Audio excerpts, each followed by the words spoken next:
Profecías de Benito José Labre. Benoît Joseph Labre nació el 26 de marzo de 1748 en Ametz y falleció el 16 de abril de 1783 en Roma. Era el mayor de una familia de 15 hijos. Su padre era agricultor con unas pocas hectáreas de tierra y su madre regentaba una mercería. Fue bautizado al día siguiente de su nacimiento por su tío y padrino, vicario de Ametz y más tarde párroco de Reims. Benoît fue a la escuela de Ametz y más tarde en Nedón. Como era un niño discreto y modesto y desde muy pronto habitado por una profunda vida de fe, su familia pensó que llegaría a ser sacerdote, aunque como hijo mayor estaba destinado a hacerse cargo del trabajo en la granja de su padre. A los 12 años fue acogido por su tío, párroco de Reims, con quien permaneció 6 años y medio. Su tío quería continuar su educación y enseñarle los principios de la lengua latina. Hizo la primera comunión y recibió la confirmación. A los 16 años abandonó el estudio del latín y se sumergió en los numerosos libros de piedad de la biblioteca de su tío, especialmente en los sermones del padre Lejeune. Se caracteriza por una espiritualidad rigurosa y presa de los escrúpulos. Ya no se atreve a comulgar. Su tío ayudó a sus feligreses enfermos de tifus y, tras contraer la enfermedad, murió. Benito José tenía 18 años y la muerte de su tío le afectó profundamente. Anunció su intención de ingresar en un monasterio. Tras una breve estancia con sus padres, se dirigió a su tío materno, vicario de Conteville, para iniciarse en la filosofía. Después solicitó ingresar en la Cartuja de Longuenés, pero fue expulsado por ser demasiado joven.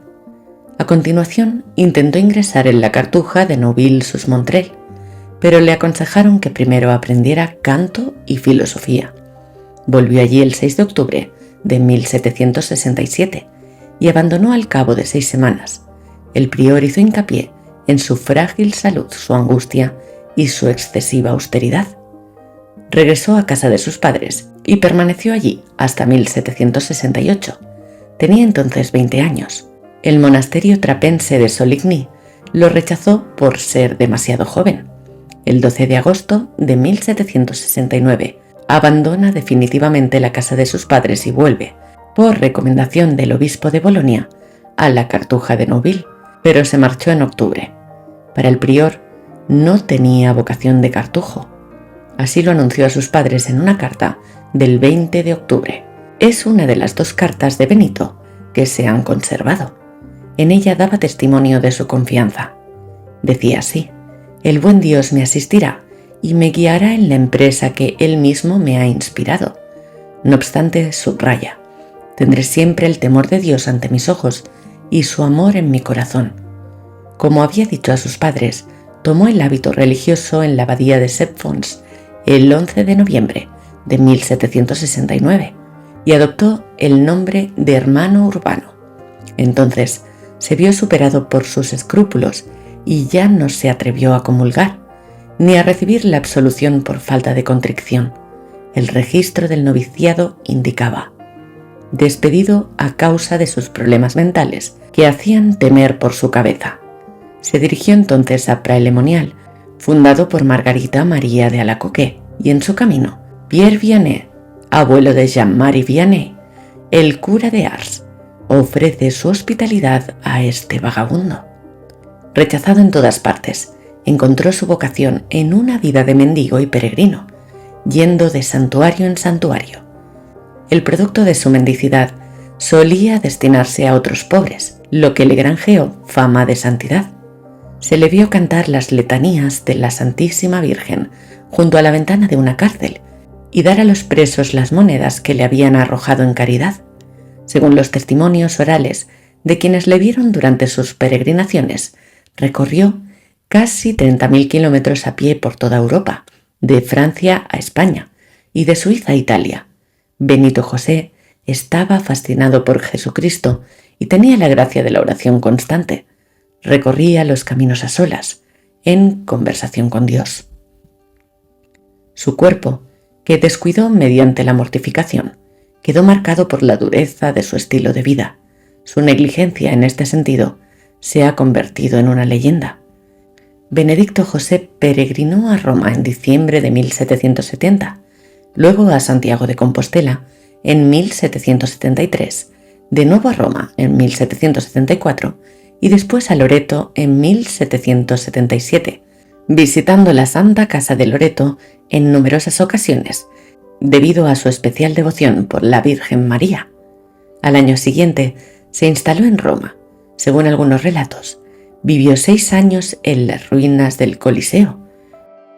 Tenía 29 años. Se convirtió en miembro de la Tercera Orden Franciscana tras recibir la Sagrada Comunión en la tumba de su santidad en Asís. Con espíritu de mortificación, también juró no lavarse.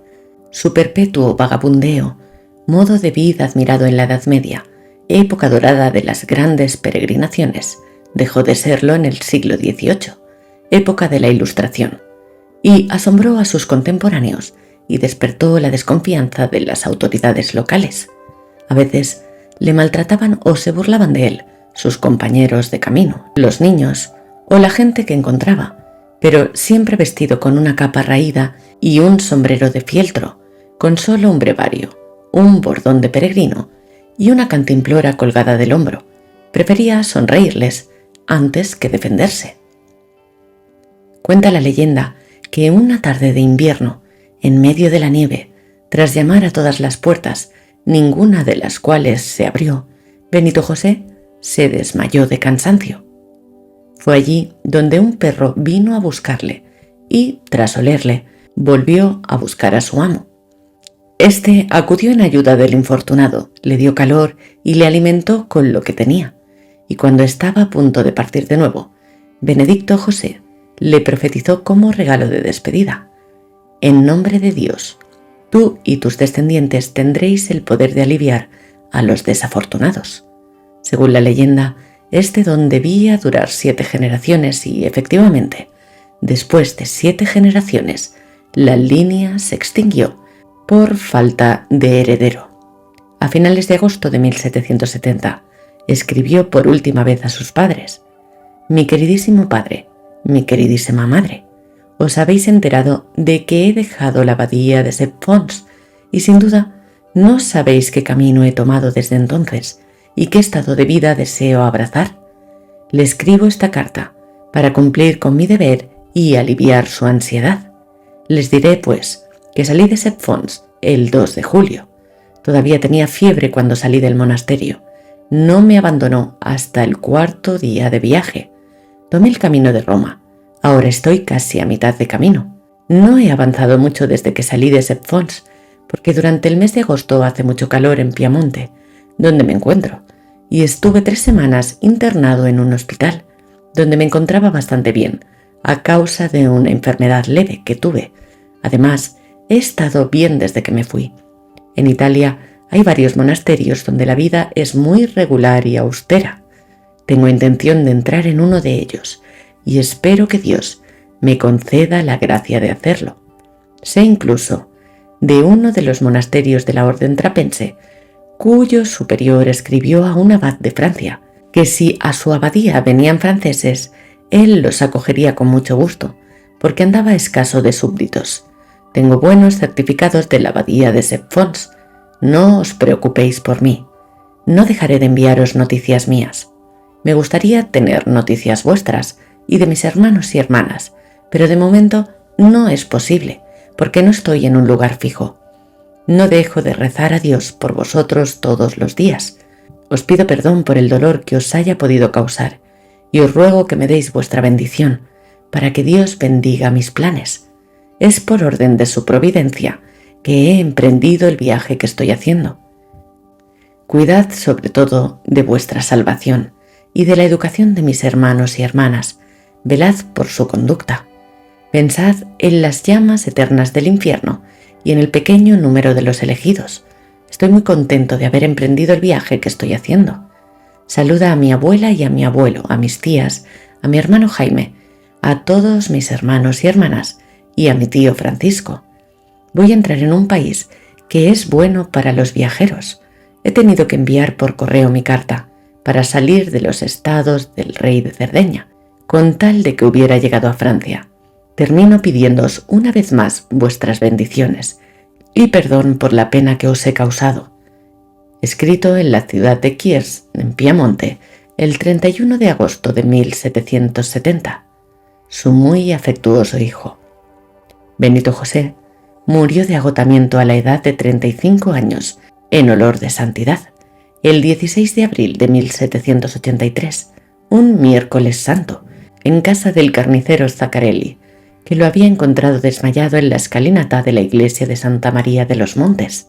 Su entierro en la iglesia de Santa María dei Monti, en plena Cuaresma, suscitó tales manifestaciones de fe popular que la guardia corsa del Papa Pío VI tuvo que intervenir. Su cuerpo sigue enterrado allí, bajo un altar a la izquierda de la iglesia. Los milagros se multiplicaron en su tumba y en mayo del año siguiente comenzó su proceso de canonización. Su confesor, el padre Marconi, publicó su biografía ese mismo año y las memorias de su estancia en Alemania fueron publicadas en 1789. Tras muchas dificultades, el Papa Pío IX beatificó al más miserable de los pobres el 20 de mayo de 1860 ante 40.000 personas. Fue canonizado el 8 de diciembre de 1881 en la fiesta de la Inmaculada Concepción por el Papa León XIII.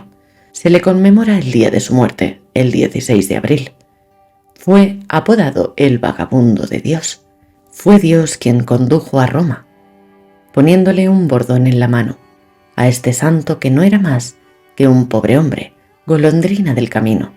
San Benito José Labre es el patrón de los solteros, los mendigos, los sin techo, los peregrinos, los itinerantes y los inadaptados. Dos artistas le relataron en vida, ya que estaba de moda tomar un modelo de entre los mendigos, el escultor y pintor lionés André Blay, para una cabeza de Cristo en 1777, que sirvió de modelo para grabados, y luego el pintor Antonio Cavallucci, de quien se dice que le pintó sin su conocimiento y cuyo cuadro se conserva en Roma. En cuanto a sus profecías, el abad Marconi, su confesor en Roma, relata: Benito volvió a hablarme de otras visiones que tuvo, pero siempre para acusarse como de tentaciones. Así me dijo que veía en el fuego, unas veces un lugar, otras veces otro, de aquellos en los que había pasado sus viajes por Francia. Pero lo que siguió demostró que en lugar de tentaciones eran ilustraciones divinas que representaban el futuro a su mente, en forma de un fuego que a veces consumía un lugar, a veces otro. En una carta escrita después de la muerte de Benito al abad Mancini, Eleonora Mazza, abadesa de Montelupone, le hablaba de ciertas predicciones que había oído de la boca del pobre peregrino y le pedía de nuevo que no las divulgara sin el consejo de un confesor prudente. Esta carta fue comunicada al abad Marconi, quien, no queriendo confiar en su propio conocimiento, siguió el consejo de su director, el padre Torre, quien aconsejó que se publicara a su debido tiempo, ya que era de interés para la gloria de Dios y de su siervo.